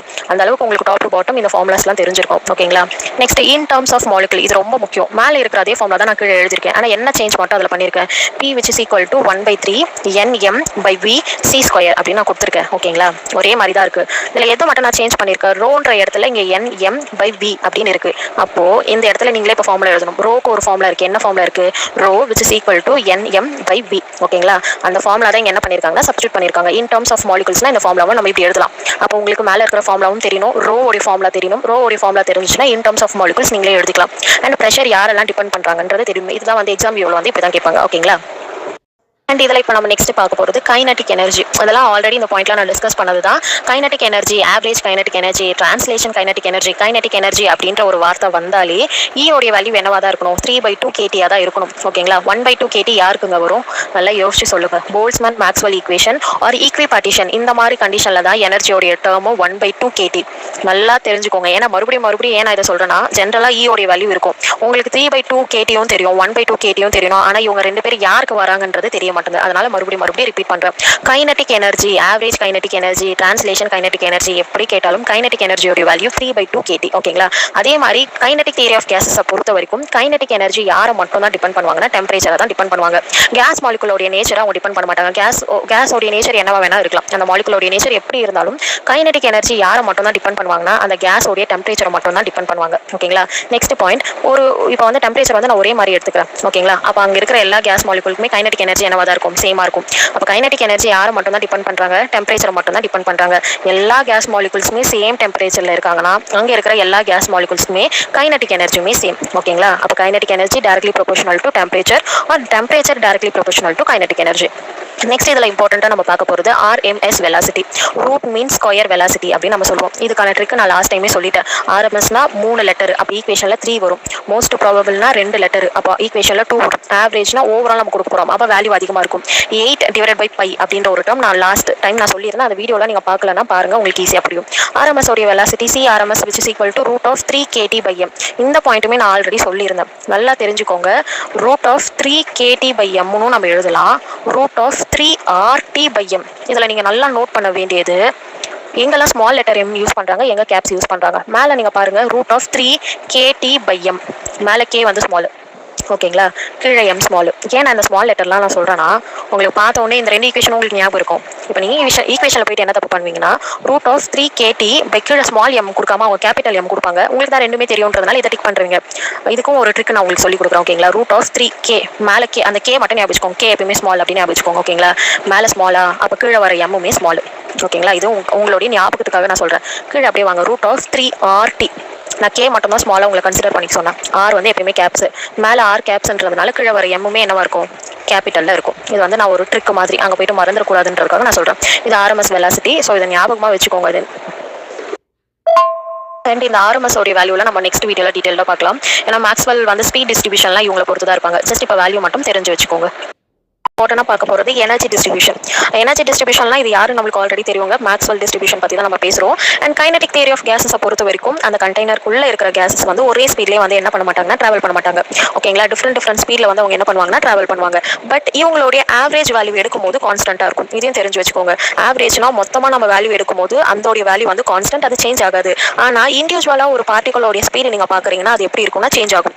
ஒவ்வொரு பார்ட்டிகல் ஒவ்வொரு ஸ்பீடில் என்ன ஆவாங்கன்னா ட்ராவல் ஆவாங்க. ஓகேங்களா, இதை பொறுத்து ஸ்பீட் வந்து 3 விதமாக வந்து டிவைட் பண்ணியிருப்பாங்க. 3 டைப் ஆஃப் ஸ்பீட் வந்து இதில் இருக்கும். அதில் இப்போ நம்ம ஃபர்ஸ்ட் பார்க்க போகிறது most probable, second average speed, third வந்து ஆர்எம்எஸ் ஸ்பீட். ஓகேங்களா? இந்த மோஸ்ட் ப்ராபபிள்ன்றது மெஜாரிட்டி. இப்போ ஒரு 100 பேர் இருக்காங்க, 100 கேஸ் மாலிகுல்ஸ் இருக்குன்னா ஒரு 90 இல்லை 80 to 90 மெம்பர்ஸ் வந்து யாரை தான் ஃபாலோ பண்ணுவாங்கன்னா மோஸ்ட் ப்ராபபிள் தான் ஃபாலோ பண்ணுவாங்க. ஓகேங்களா? மெஜாரிட்டி ஆஃப் த பீப்புள் இல்லை மெஜாரிட்டி ஆஃப் த கேஸஸ் யாரை ஃபாலோ பண்ணுவாங்கன்னா மோஸ்ட் ப்ராபபிளை ஃபாலோ பண்ணுவாங்க. அண்ட் அதுக்கான ஃபார்ம்லாம் அந்த ட்ரிக் வந்து நான் ஆல்ரெடி சொல்லி கொடுத்துருக்கேன். மோஸ்ட் ப்ராபபிள் எம்பி 2 வார்த்தை. ஃபார்ம்ல நம்ம எப்படி எழுதணும்? ரூட் ஆஃப் 2KT/m இப்படியும் எழுதலாம். இல்லை அந்த கேடிக்கு பதிலாக நம்ம என்ன சேர்த்துக்கலாம்னா ஆர்டினும் நம்ம எழுதலாம். 2 ரூட் ஆஃப் 2KT/m அப்படி எழுதலாம். இல்லைனா ரூட் ஆஃப் 2RT/m. நீங்கள் மேலே ஆறுன்ற ஒரு லெட்டர் டினோட் பண்ணுறீங்கன்னா டினாமினேட்டரில் கேபிட்டல் எம் வந்து அங்கே நீங்கள் டினோட் பண்ணணும். ஓகேங்களா? ஸ்மால் எம் வந்து நீங்கள் போடக்கூடாது. Next average speed. ஆவரேஜ் ஸ்பீடோடைய ஃபார்மும் நானே சொல்லியிருந்தேன். இதுக்குமே ஒரு ட்ரிக் நான் சொல்லியிருந்தேன். ஆவரேஜ்னா எல்லாத்தோட ஆவரேஜ் நீங்கள் சொல்ல போறீங்க. ஸோ வேல்யூ வந்து அதிகமாக இருக்கும். அதனால இதை ஞாபகம் வச்சுக்கோங்க. Root of 8KT/πm. இந்த பையன்ற ஒரு வார்த்தை தான் முக்கியம். மற்ற ஈக்குவேஷனில் பையன்ற டேர்ம் டினாமினேட்டரில் இருக்காது. பட் இந்த ஈக்குவேஷனில் பையன்ற டேர்ம் வரும். ஓகேங்களா? Next RMS speed. Root of RMS 3 letter. அப்போ ஈக்குவேஷனில் ரூட் ஆஃப் 3KT/m. KT/mனு போடலாம். இல்லைனா RT/m அப்படின்னு நம்ம மென்ஷன் பண்ணிக்கலாம். பட் இந்த ஃபார்முலாவில் மெஜாரிட்டி நம்ம என்ன பார்ப்பாங்க? இல்லை என்ன ரேஷியோ பொறுத்து கேட்பாங்க. யாருடைய ஸ்பீட் அதிகமாக இருக்குது அப்படின்ற மாதிரி கேட்டிருப்பாங்க. கீழே நம்ம ஒரு சிங்கிள் லெட்டரில் சிங்கிள் லைனில் கொடுத்துருக்குற அந்த டேர்ம் ரொம்ப முக்கியம். எந்த ஸ்பீட் யாரை விட அதிகம் அப்படின்றது. நீங்கள் இதுக்குமே நீங்கள் ட்ரிக் தான் ஞாபகம் வச்சுக்கணும். என்ன ட்ரிக்னா ஃபர்ஸ்ட் 3 லெட்டரில் இருக்கிறவங்க ஃபர்ஸ்ட் வருவாங்க அப்படின்னு ஞாபகம் வச்சுக்கோங்க. ஓகேங்களா? அதுக்கப்புறம் 2 லெட்டர் இருக்கிறவங்க லாஸ்ட்டாக வருவாங்க. இது வந்து ட்ரிக்குங்க. ஏன் ட்ரிக்குன்னு சொல்கிறேன்னா அந்த டைமில் வந்து நீங்கள் மாற்றி அந்த லெட்டர் போட்டுட்டு அந்த கிரேட்டர் தென் போட்டிங்கன்னா உங்களுக்கு ஞாபகம் வராது. ஓகேங்களா? ஃபர்ஸ்ட் 3 லெட்டர் இருக்கிற லெட்டர் வரணும். அதுக்கப்புறம் 2 லெட்டர் இருக்கிற விஷயம் லாஸ்ட்டாக வரணும் அப்படின்னு ஞாபகம் வச்சுக்கோங்க. அப்போது first CRMS greater than CAverage greater than CMP. ஓகேங்களா? இதுலையுமே ஒன்று இருக்குது. இப்போது 3 லெட்டரில் 2 பேர் இருக்காங்க. ஆவரேஜ் ஒருத்தவங்க இருக்காங்க, RMS ஒருத்தவங்க இருக்காங்க. ஆவரேஜோடைய ஷார்ட் ஃபார்ம் நம்ம AVG அப்படின்னு போடுறோம். ஓகேங்களா? ஆனால் கரெக்டாக RMS இதுதான் 3 லெட்டர். அதனால இப்படி ஞாபகம் வச்சுக்கோங்க. ஃபர்ஸ்ட் கரெக்டாக 3 லெட்டர் தான் வரும். லாஸ்ட் 2 லெட்டர் வரணும். சென்டரில் ஆவரேஜ் அதிகமான இருக்கிறவங்க சென்டரில். அதனால இந்த ஃபார்மில் நீங்கள் ஃபிக்ஸ் பண்ணிவிட்டு கிரேட்டர் தென் சிம்பிள் போட்டுக்கோங்க. இது உங்களுக்கு ஞாபகம் வச்சுக்கிறதுக்காக நான் இந்த மாதிரி ஒரு மெத்தடில் சொல்லி கொடுக்குறேன். ஓகேங்களா? நெக்ஸ்ட் இப்போ நம்ம பார்க்க போகிறது மீன் ஃப்ரீ பாத். ரொம்ப இம்பார்ட்டன்ட். அதிக பேர் இதுக்கான டெஃபினிஷன் படிப்பீங்க. பட் அவ்வளோ சீக்கிரமாக அது புரியாது. இதில் என்ன கொடுத்துருக்காங்க definition? Average distance travelled between 2 successive collision or collision. ஓகேங்களா? ஃப்ரீ பாத்னா நம்ம எதுங்க சொல்லுவோம்? நம்ம ஃப்ரீயாக போகணும். அந்த கேஸ் மாலிகுல்ஸோ இல்லை நம்மளோ எந்த ஒரு பாத்வேல ஃப்ரீயாக எந்த ஒரு டிஸ்டர்பன்ஸோ இல்லாமல் மூவ் பண்ணுறோமோ அதை தான் நம்ம என்ன சொல்லுவோம்னா ஃப்ரீ பாத் அப்படின்னு சொல்லுவோம். இங்கே நம்ம என்ன கண்டுபிடிக்கிறோம்னா மீன் ஃப்ரீ பாத்தை கண்டுபிடிக்க போகிறோம். ஓகேங்களா? அப்போது இந்த கான்செப்டை கேஸோடைய கொலிஷனுக்குள்ளே எடுத்துருவாங்க. கேஸ் மாலிகுல்ஸ் நான் என்ன பண்ணுறேன்னு சொல்கிறேன், கொலைட் ஆகிட்டே இருக்காங்க அப்படின்னு நான் சொல்கிறேன். கொலைட் ஆகுறாங்க. ஓகே, அவங்க ஃப்ரீயாக எதனா ஒரு இடத்துல நடக்கிறாங்களா? எஸ், அவங்க கண்டிப்பாக ஃப்ரீ பாத் அவங்களுக்கு இருக்குது. எப்போ இருக்குது? நான் என் ஃப்ரெண்டு இல்லைனா நான் ஒரு கேஸ் மாலிகுல்ஸ் இன்னொரு கேஸ் மாலிகுல் 2 பேருக்கும் சண்டை ஆயிடுச்சு. ஓகேங்களா? கொலிஷன் அங்கே நடக்குது. அது பர்ஃபெக்ட்லி எலாஸ்டிக்னு நான் வந்து மென்ஷன் பண்ணிட்டேன். இப்போ 2 பேர் என்ன ஆகுறாங்கன்னா போயிட்டு மோதுறாங்க. மோதினோடனே பர்ஃபெக்ட்லி எலாஸ்டிக்னா என்னதுங்க? அப்படியே ஸ்டிக் ஆக மாட்டாங்க, இல்லை அங்கவே நின்றுட மாட்டாங்க. ஏதோ ஆப்போசிட் ஏதோ ஒரு டேரக்ஷனுக்கு வந்த வேகத்துக்கு அவங்க ஆப்போசிட் டேரக்ஷனுக்கு இப்போ போக போகிறாங்க. ஓகேங்களா? இப்போ ஃபர்ஸ்ட் கொலிஷன் இங்கே நடந்துருச்சு. அவங்க ஒரு டிஸ்டன்ஸ்ல இப்போ போயிட்டே இருக்காங்க. வந்த வேகத்துக்கு மோதினாங்க, ஆப்போசிட் டேரக்ஷனில் போயிட்டே இருக்காங்க. போயிட்டே இருக்கும்போது அகைன் என்ன ஆகுதுன்னா அந்த பாத்வேல இன்னொருத்தவங்க வராங்க, அவங்க கூட மோதிடுறாங்க. ஓகேங்களா? அப்போ ஃபர்ஸ்ட் கொலிஷன் இங்கே, கொஞ்சம் நேரத்துக்கு அப்புறம் செகண்ட் கொலிஷன் அங்கே. இப்போ அந்த இடைப்பட்ட அந்த சென்டர்ல வந்து அவங்க ஃப்ரீயாக வந்து மூவ் பண்ணியிருப்பாங்க. ஓகேங்களா? அந்த பாத்தை தான் நம்ம என்ன சொல்லுவோம்னா மீன் ஃப்ரீ பாத் அப்படின்னு நம்ம சொல்லுவோம். ஃபர்ஸ்ட் வராங்க, ஒருத்தவங்க கூட மோதுறாங்க, மோதின வேகத்துக்கு அவங்க ஏதோ ஒரு டேரக்ஷன்ல மூவ் ஆகி போயிட்டே இருக்காங்க. அகைன் போகிற அந்த இடத்துல இன்னொருத்தவங்க வராங்க, அவங்க கூட கொலைட் ஆகுது. ஓகேங்களா? இதுதான் ஃபர்ஸ்ட் கொலிஷன். 2 சக்ஸசிவ் கொலிஷன் நம்ம சொல்லியிருந்தோம்ல. ஃபர்ஸ்ட் கொலிஷன் இவங்க, செகண்ட் கொலிஷன் அவங்க. இவங்களுக்கு இன் பிட்வீன்ல அவங்க ஃப்ரீயாக மூவ் ஆகுறாங்கல்ல, அதுதான் நம்ம என்னன்னு சொல்லுவோம்னா மீன் ஃப்ரீ பாத் அப்படின்னு சொல்லுவோம். ஓகேங்களா? இந்த லைனுக்கான அர்த்தம் இதுதான். நெக்ஸ்ட் இவங்களுக்கான ஃபார்முலா வெரி வெரி இம்பார்ட்டன்ட். இந்த ஃபார்முலா உங்களுக்கு கண்டிப்பாக தெரிஞ்சிருக்கணுங்க. Lambda which is equal to 1/√2 n/d². இதில் டீன்றது டயாமீட்டர். ஓகேங்களா? என்னன்றது டென்சிட்டி. டென்சிட்டினா எவ்வளோ மாலிகுல்ஸ் இருக்குது அப்படின்றது தான் டென்சிட்டி. அப்போது மீன் ஃப்ரீ பாத் வந்து எப்போ இன்க்ரீஸ் ஆகும்? டயாமீட்டர் அங்கே கம்மியாக இருக்கணும். ஓகேங்களா? டென்சிட்டி அங்கே கம்மியாக இருக்கணும். அதுக்கப்புறம் இன்னொரு இதில் ட்ரிக்குன்னே நான் சொல்லலாம். டென்சிட்டி கம்மி அப்படின்னா என்ன அர்த்தம்? நம்பர் ஆஃப் கேஸ் மாலிகுல்ஸ் அங்கே என்னவா இருக்கணும்? கம்மியாக இருக்கணும். ஓகேங்களா? இப்போது ஒரு ரூமில் ஒரு 100 பேர் இருந்தால் தான் கிட்ட இருப்பாங்க. கரெக்டாக 100 பேர்னா ஒரு சின்ன கண்டெய்னரில் நான் 100 பேர் போகிறேன்னா அவங்களுக்கான டிஸ்டன்ஸ் வந்து அவ்வளோ இருக்காது. கிட்ட இருப்பாங்க. அப்போ கொலிஷன் வந்து எப்படி நடக்கும்னா ஃபாஸ்ட்டாக நடக்கும். ஒருத்தவங்க கூட சண்டை போடுவோம், கொஞ்சம் தூரம் தான் போவோம், அதுக்குள்ளே இன்னொருத்தவங்க அந்த பாத்வேல வருவாங்க, அவங்க கூட நான் சண்டை போடுற மாதிரி வரும். அப்போ அங்கே மீன் ஃப்ரீ பாத் எப்படி இருக்கும்? ரொம்ப சின்னதாக இருக்கும். ஓகேங்களா? இப்போது அதே கண்டெய்னரில் 100 பேர் எடுக்கல, 10 பேர் தான் நான் உள்ளே போடுறேன். நான் இங்கே இருக்கேன், இன்னொரு கேஸ் மாலிகுல் எங்கே இருக்கும்? எங்கேயோ இருக்கும். ஓகேங்களா? இப்போ நான் நானும் அவங்களும் சண்டை போடணும்னாவே நான் ஒரு பர்டிகுலர் டிஸ்டன்ஸ் மூவ் பண்ணுறேன்ல, அந்த டிஸ்டன்ஸ் வந்து எனக்கு ரொம்ப அதிகமாக இருக்கும். அந்த டிஸ்டன்ஸ்லாம் நம்ம என்னவா கன்சிடர் பண்ணுறோம்? ஃப்ரீ பாத்தை கன்சிடர் பண்ணுறோம். அப்போ அந்த இடத்துல மீன் ஃப்ரீ பாத் அதிகமாக இருக்கும். அப்போ உங்களுக்கு கான்செப்ட் புரிஞ்சுதாங்க? டென்சிட்டி கம்மியாக இருக்குன்னா கேஸ் மாலிகுல்ஸ் அங்கே கம்மி. அப்போது எனக்கு மீன் ஃப்ரீ பாத் என்னவா இருக்கும்னா அதிகமாக இருக்கும். அதே மாதிரி தான் எனக்கு டயாமீட்டர் கம்மியாச்சுன்னா மீன் ஃப்ரீ பாத் எனக்கு அதிகமாகும். ஓகேங்களா? இதெல்லாம் தெரிஞ்சு வச்சுக்கோங்க. மீன் ஃப்ரீ பாத்தோடைய கான்செப்ட் இதுதான். அண்ட் மீன் ஃப்ரீ பாத் வந்து நம்ம டிஃப்ரெண்ட் ஃபார்ம்லஸை நம்மளால எழுத முடியும். அதை நான் இண்டிவிஜுவலாக நெக்ஸ்ட் வீடியோவில் அப்லோட் பண்ணுறேங்க. அண்ட் இப்போ நம்ம நெக்ஸ்ட் பார்க்க போகிற டாபிக் டிகிரி ஆஃப் ஃப்ரீடம். நான் இதில் வந்து ஓவர் வியூ தாங்க கொடுக்க போகிறேன். அண்ட் நான் ஃபர்தராக அப்லோட் பண்ணுற வீடியோவில் இண்டிவிஜுவலாக நான் எக்ஸ்பிளைன் பண்ணுறேன். இதுக்கான டெஃபினேஷன் நம்ம என்ன சொல்லலாம்னா, number of independent way in which molecule can move or possess energy or store energy. ஓகேங்களா? அப்படின்னு என்ன அர்த்தம்? எதெல்லாம் இண்டிபெண்டன்ட் வே அவங்களுக்கு கிடைக்குதோ அந்த வேல எந்த பார்ட்டிகல்லாம் மூவ் பண்ணுறாங்க. நான் இப்போ சொன்னது உங்களுக்கு புரியல தானங்க? நான் ஒரு எக்ஸாம்பிளோட சொல்கிறேன், அப்போ புரியும். நான் இப்போ என்ன பண்ணுறேன், எக்ஸாம்பிளுக்கு ஒரு மோனோ அட்டாமிக் பார்ட்டிகல் நான் எடுத்துக்கிறேன். ஓகேங்களா? இப்போ மோனோ அட்டாமிக்னா அங்கே வெறும் டிரான்ஸ்லேஷன் மோஷன் மட்டும் தான் இருக்கும். ஓகேங்களா? டிரான்ஸ்லேஷன் மோஷன்னா X axis, Y axis, Z axis, 3 ஆக்சிஸ்லமே மாலிகுலால மூவ் பண்ண முடியும். அப்போ மோனோ அட்டாமிக்கு DOF என்னவா இருக்கும்னா 3 இருக்கும். DOFனா டிகிரி ஆஃப் ஃப்ரீடம். ஓகேங்களா? DOF 3. ஏன் 3னா அங்க டிரான்ஸ்லேஷன் மோஷன் மட்டும் தான் இருக்கு. டிரான்ஸ்லேஷன் மோஷன்னா என்னதுங்க? 3 பாத்வேல பார்ட்டிகலால மூவ் பண்ண முடியும். எக்ஸ் ஆக்சிஸ்ல இண்டிபெண்டன்ட்டா மூவ் பண்ணலாம், ஒய் ஆக்சிஸ்ல இண்டிபெண்டன்ட்டா மூவ் பண்ணலாம், ஜெட் ஆக்சிஸ்ல இண்டிபெண்டன்ட்டா மூவ் பண்ணலாம். ஓகேங்களா? இந்த இண்டிபெண்டன்ட் மூவ்மெண்ட் தான் நம்ம என்னன்னு சொல்லுவோம்னா டிகிரி ஆஃப் ஃப்ரீடம் அப்படின்னு சொல்லுவோம். ஓகேங்களா? நெக்ஸ்ட் அப்போ ஃபர்ஸ்ட் நம்மளுக்கு டிரான்ஸ்லேஷன் மோஷன்னா இப்போ என்னன்னு தெரியணும், ரொட்டேஷனல் மோஷன்னா என்னன்னு தெரியணும், வைப்ரேஷனல் மோஷன்னா என்னன்னு தெரியணும். அப்பதான் நம்மளால mono atomic, tie atomic, poly atomic 3 பேருமே கிளாஸிஃபை பண்ண முடியும். ஃபர்ஸ்ட் டிரான்ஸ்லேஷன் மோஷன்றது X axis, Y axis, Z ஆக்சிஸ்ல இந்த 3 ஆக்சிஸ்ல பார்ட்டிகலால மூவ் பண்ண முடியும். ஓகேங்களா? அப்போ டிரான்ஸ்லேஷன்ல DOF என்னவா இருக்கும்னா நம்பர் 3. ஓகேங்களா? Translation மோஷன்ல DOF 3. நெக்ஸ்ட் இப்போ நம்ம பார்க்க போகிறது ரொட்டேஷனல். ரொட்டேஷனல் யார்ல இருந்து தான் ஸ்டார்ட் ஆவாங்கன்னா டை அட்டாமிக்ல இருந்து தான் ஸ்டார்ட் ஆவாங்க. ஏன் மோனோ அட்டாமிக்ல இருந்து ஸ்டார்ட் ஆக மாட்டாங்க? ஏன்னா மோனோ அட்டாமிக் யார் மட்டும் தான் இருக்காங்க, அங்க டிரான்ஸ்லேஷன் மோஷன் மட்டும் தாங்க இருக்கும். ரொட்டேஷனலோ வைப்ரேஷனோ அங்க எக்ஸிஸ்ட் ஆகாது. ஏன்னா டிரான்ஸ்லேஷன் மோஷன் வந்து லோயர் டெம்பரேச்சர்ல கூட எக்ஸிஸ்ட் ஆகும். இதுவே ரொட்டேஷனோ வைப்ரேஷனோ இருக்காங்கன்னா அங்க டெம்பரேச்சர் வந்து அதிகமாக இருக்கணும். ஓகேங்களா? அப்போ மோனோ அட்டாமிக் வந்து லோ டெம்பரேச்சர்ல எக்ஸிஸ்ட் ஆகிறதுனால அங்க ரொட்டேஷனலோ வைப்ரேஷன் மோஷனோ கிரியேட் ஆகாது. அப்போ ரொட்டேஷனல் மோஷன் எங்கிருந்து தான் ஸ்டார்ட் ஆகும்? டை அட்டாமிக் மாலிகுலா இருக்கும்போது மட்டும்தான் ரொட்டேஷனல் மோஷன்றது வந்து இன்க்ளூடே ஆக போகுது. ஓகேங்களா? அப்போ ரொட்டேஷனல் மோஷன் 2 விதமா பிரிக்கலாம். இப்போ ரொட்டேஷனல் மோஷன் லீனியரா இருந்துச்சுன்னா அங்க DOF என்னவா நம்ம எடுத்துக்கணும் 2 அப்படின்னு எடுத்துக்கணும். ஓகேங்களா? இதுவே அந்த ரொட்டேஷனல் மோஷன் DOF வந்து 3 இருக்கும். எப்பனா அது நான் லீனியரா இருக்கும்போது. ரொட்டேஷனல் மோஷன் லீனியரா இருந்துச்சுன்னா DOF 2. இதுவே அது நான் லீனியரா இருந்துச்சுன்னா DOF 3. ஓகேங்களா? வைப்ரேஷனல் மோஷன் மெஜாரிட்டி எப்பதான் எக்ஸிஸ்ட் ஆகும்னா பாலி அட்டாமிக்கா இருக்கணும். அண்ட் தென் அங்க வந்து டெம்பரேச்சர் ரொம்ப அதிகமா இருக்கும். எப்போ ஒரு கண்டிஷன்ல டெம்பரேச்சர் ரொம்ப அதிகமா இருக்கும் அப்பதான் எந்த மோஷன் கிரியேட் ஆகும்னா வைப்ரேஷனல் மோஷன் வந்து கிரியேட் ஆகும். ஒவ்வொரு இண்டிவிஜுவல் வைப்ரேஷனல் மோஷன் 2 DOF வந்து கேரி பண்ணும். நல்லா ஞாபகம் வச்சுக்கோங்க. ஒவ்வொரு வைப்ரேஷனல் மோஷனுமே 2 DOF கேரி பண்ணும். இதுல நீங்க பாத்திருப்பீங்க, லீனியர்னா 3n-k, நான் லீனியரா இருந்துச்சுன்னா இது வந்து ஜெனரல் ஃபார்முலா 3n-kன்றது ஜெனரல். வைப்ரேஷனல் வந்து லீனியரா இருந்துச்சுன்னா 3n-5. ஓகேங்களா? இதுவே அந்த வைப்ரேஷனல் வந்து நான் லீனியரா இருந்துச்சுன்னா 3n-6. இதை நீங்கள் ஃபார்முலா நீங்கள் படிச்சிருப்பீங்க. இதுதான் வந்து translation motion, rotational motion, vibrational motion. இதுக்கும் இந்த mono atomic, tie atomic, poly atomic என்ன சம்பந்தம் இருக்கு அப்படின்ற டவுட் உங்களுக்கு வரும். நெக்ஸ்ட் நம்ம இப்போ அதை பார்க்கலாம். அண்ட் DOF இப்போ எப்படி ஸ்பிளிட் ஆகுது அப்படின்றத பார்க்க போகிறோம். For mono atomic, tie atomic, poly atomic. ஓகேங்களா? ஏன்னா டிரான்ஸ்லேஷனா என்னன்னு சொல்லிட்டேன், ரொட்டேஷனல் மோஷனா என்னன்னு சொல்லிட்டேன், வைப்ரேஷனல் மோஷனா என்னன்னு சொல்லிட்டேன். டிரான்ஸ்லேஷன் மோஷனுக்கு டோட்டல் DOF 3, ரொட்டேஷனல் மோஷனுக்கு லீனியரா இருந்தால் டோட்டல் DOF 2, நான் லீனியரா இருந்தால் டோட்டல் DOF 3. வைப்ரேஷனல் ஒவ்வொரு வைப்ரேஷனல் மோஷனும் என்ன பண்ணும்னா 2 DOF கேரி பண்ணும். ஓகேங்களா? அதுக்கான ஃபார்முலாவை நான் உங்களுக்கு மென்ஷன் பண்ணுறேன். General formula 3n-k. இதுவே லீனியரா இருந்தால் 3n-5, நான் லீனியரா இருந்துச்சுன்னா 3n-6. ஓகேங்களா? இது கன்ஃபியூஸ் இல்லாமல் கிளியர் பண்ணிக்கோங்க. Next mono atomic. மோனோ அட்டாமிக்ல எந்த மோஷன் மட்டும் தான் பிரசென்ட் ஆகும் சொல்லியிருக்கேன், அங்க டிரான்ஸ்லேஷன் மோஷன் மட்டும் தான் இருக்கும். அண்ட் இது லோ டெம்பரேச்சர்லயுமே எக்ஸிஸ்ட் ஆகும். அப்போ டிரான்ஸ்லேஷன் மட்டும் இருந்துச்சுன்னா மோனோ அட்டாமிக் DOF என்னவா இருக்கும்? 3 இருக்கும். எப்படி 3 இருக்கும்? டிரான்ஸ்லேஷனோட ஓவரால் DOF எவ்வளோங்க? 3. X axis, Y axis, Z axis. ஓகேங்களா? 3 DOF. அப்போ மோனோ அட்டாமிக்ல யார் மட்டும் இருக்காங்க? டிரான்ஸ்லேஷன் மட்டும் இருக்காங்க. அப்போ DOF அங்க வெறும் 3 மட்டும் இருக்கும். ஓகேங்களா?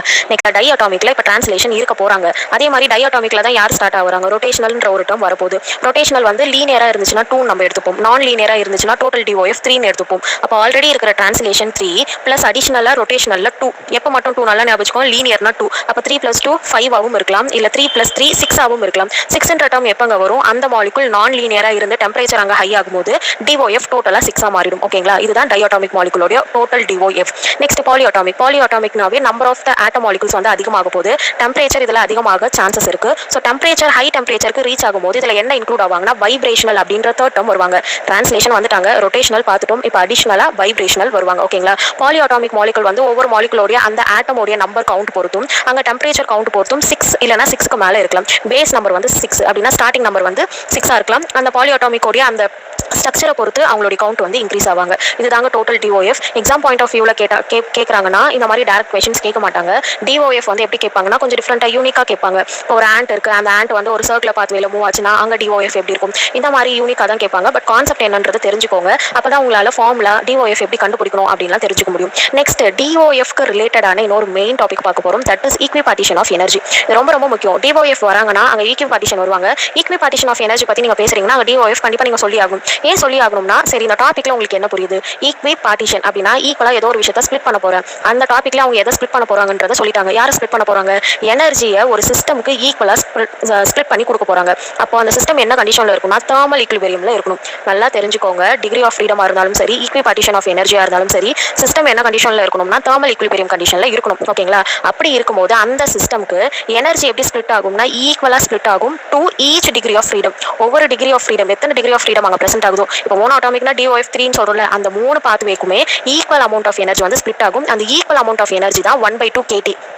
இப்போ புரிஞ்சுதுங்களா? அப்போ ஆவரேஜ் கைனடிக் தியரி அப்படிங்க, இல்லைனா ஆவரேஜ் கைனடிக் எனர்ஜி அப்படின்னு வரும்போது அங்கே 1/2 kT வராது, 3/2 kT வரும். இப்போ உங்களுக்கு டிஃப்ரென்ஸ் புரிஞ்சிருக்கும். ஓகேங்களா? ஒவ்வொரு டிகிரி ஆஃப் ஃப்ரீடமுக்கும் ஈக்குவலாக எனர்ஜி வந்து ஸ்பிளிட் பண்ணி கொடுக்கும். அதை தான் நம்ம என்ன டேர்ம் பண்ணுவோம்னா ஈக்விபார்ட்டிஷன் ஆஃப் எனர்ஜின்னு டேர்ம் பண்ணுவோம். ஓகேங்களா? அந்த எனர்ஜி எவ்வளோ வேல்யூனா 1/2 kT. இப்போ 3 டிஓஎஃப் இருக்காங்கன்னா 3 டிஓஎஃப்மே நான் ஈக்குவல் எனர்ஜி கொடுக்குறேன். அந்த ஈக்குவல் எனர்ஜி 1/2 kT. ஓகேங்களா? இந்த ஃபார்முலா ஞாபகமாக வச்சுக்கோங்க. அண்ட் இது வந்து ஜென்ரல் ஃபார்முலாவை இது எப்படி எழுதலாம்னா F/2 kT அப்படின்னு நம்ம எழுதலாம். ஓகேங்களா? பார்க்க போகிறது கேஸ்ல. இதுக்கு முன்ன நம்ம ஐடியல் கேஸ் பார்த்துருப்போம். இந்த ஐடியல் கேஸ் யாரை தாங்க ஃபாலோ பண்ணுறாங்க, கைனடிக் தியரி ஆஃப் கேஸஸ் தான் ஃபாலோ பண்ணுறாங்க. அண்ட் ஐடியல் கேஸோட ஈக்குவேஷனே நமக்கு தெரியும், PV which is equal to nRT. இதில் நல்லா தெரிஞ்சுக்கோங்க. நான் கேஸில் இந்த 4 பேர் பொறுத்து தான் நான் இப்போ எழுதவே போகிறேன். ஒன்று P pressure, V volume, N number of gas molecule, T temperature. ஓகேங்களா? இதை பொறுத்து 4 ஈக்குவேஷன் இருக்காங்க. Avogadro law, Boyle's law, Charles law, Gay Lussac law. First Boyle's law பார்க்கலாம். PV which is equal to கான்ஸ்டன்ட்டும் நான் எழுதிக்கலாம். இதே ஈக்குவேஷனை வேறு எப்படி எழுதலாம்னா P inversely proportional to V. அப்படின்னா ப்ரெஷர் வால்யூம்க்கு இன்வர்ஸ்லி ப்ரொபோஷனல். இது வரைக்கும் எல்லாருக்கும் எழுத தெரியும். அட் கான்ஸ்டன்ட்னு போட்டு ஒரு வேல்யூ இப்போ நம்ம எழுதணும். இப்போ நான் 4 பேர் எடுத்தேன். யாரு? PV NT. ஓகேங்களா? ஈக்குவேஷனில் யார் 2 பேர் கொடுத்துட்டேன், பியும் வியும் நான் கன்சிடர் பண்ணிட்டேன். இன்னொரு 2 பேர் யார் இல்லை, NT இல்லை. அப்போ நான் பாயில்ஸ் லாவை எப்படி எழுதணும், P inversely proportional to V at constant. யார் 2 பேர் இல்லை, N அண்ட் T. ஓகேங்களா? இப்படி தான் ஃபார்முலா எழுதணும். P inversely proportional to V at constant N and T அப்படின்னா number of molecules and temperature. Charles லாக்கு நீங்கள் தான் சொல்ல போறீங்க. சார்லஸ் லா வந்து என்ன சொல்றாங்க, volume directly proportional to temperature. இப்போ இதில் யார் 2 பேர் மிஸ் ஆகுறாங்க, N அண்ட் P. அப்போ இந்த ஃபார்முலா எப்படி எழுதணும், V directly proportional to T at constant P and N. ஓகேங்களா? யார் எந்த 2 டேர்ம் மிஸ் ஆகுதோ அட் கான்ஸ்டன்ட் அப்படின்னு போட்டு எழுதிக்கோங்க. இது வந்து ட்ரிக். நான் சொல்லிட்டு இருக்கிறது உங்களுக்கு பியூர் ட்ரிக். ஓகேங்களா? ஈஸியாக ஞாபகம் வச்சுக்கிறதுக்காக சொல்கிறேன். Next K-Lussac law. pressure directly proportional to temperature at constant N and V. ஓகேங்களா? இப்படி தான் எழுதணும். இது 3லாம் ரொம்ப ரொம்ப முக்கியம். எப்போ கேட்டாலும் கரெக்டாக சொல்ல பாருங்க. ஈக்குவேஷனுக்கு எதனா ஒரு ட்ரிக் வச்சுக்கோங்க. அப்போ தான் உங்களுக்கு மறக்காது. ஏன்னா இது 4 ஈக்குவேஷன் வரும். 4ல் 1 நீங்கள் தப்பு பண்ணிட்டாலும் மற்ற 3 ஈக்குவேஷன் நீங்கள் தப்பாக தான் எழுதுவீங்க. ஸோ எதனா ட்ரிக் வச்சு படிச்சுக்கோங்க. இப்போ நெக்ஸ்ட் நம்ம பார்க்க போகிறது டெம்பரேச்சரோடைய வேல்யூ. நான் ஆல்ரெடி சொல்லியிருந்தேன், கைனடிக் எனர்ஜி வந்தால் அங்கே டெம்பரேச்சர் வந்துருவாங்க, டெம்பரேச்சர் வந்தால் அங்கே கைனடிக் தியரி கைனடிக் எனர்ஜி வந்துருவாங்க. இதில் என்ன கொடுத்துருக்காங்க, temperature is a measure of average kinetic energy. Kinetic theory of கேஸஸை பொறுத்த வரைக்கும் temperature directly proportional to kinetic energy. அப்போ டெம்பரேச்சர் இங்கே யாரை தான் மெஷர் பண்ண போகிறாங்க, சிஸ்டமோடைய ஆவரேஜ் கைனடிக் எனர்ஜியை மெஷர் பண்ண போகிறாங்க. ஓகேங்களா? At absolute zero molecule motion minimum not zero identical. அப்படின்னா என்ன அர்த்தம்னா, டெம்பரேச்சர் வந்து ரொம்ப கீழே 0 ஆயிடுச்சு. ஓகேங்களா? டெம்பரேச்சர் இன்க்ரீஸ் ஆக கைனடிக் எனர்ஜி இன்க்ரீஸ் ஆகும். ஏன்னா டைரக்ட்லி ப்ரொபோஷனல். டெம்பரேச்சர் 0னா அப்போ அங்கே மாலிகுலர் மோஷன் என்ன ஆகிடும், 0 மினிமம் ஸ்டேஜுக்கு. ஓகேங்களா? ரொம்ப ரொம்ப மினிமம் ஸ்டேஜுக்கு அவங்க தள்ளிடுவாங்க. கரெக்டாக 0ன்னு வர மாட்டாங்க. 0க்கு மேலே ஏதோ ஒரு பாயிண்ட் இருக்கும். நான் 0 இங்கே கொடுத்துருக்காங்களே, எக்ஸாக்டாக 0 வராது. டெம்பரேச்சர் மொத்தமாக 0 ஆயிடுச்சுனாலும் கைனடிக் எனர்ஜி மொத்தமாக 0 ஆகாது.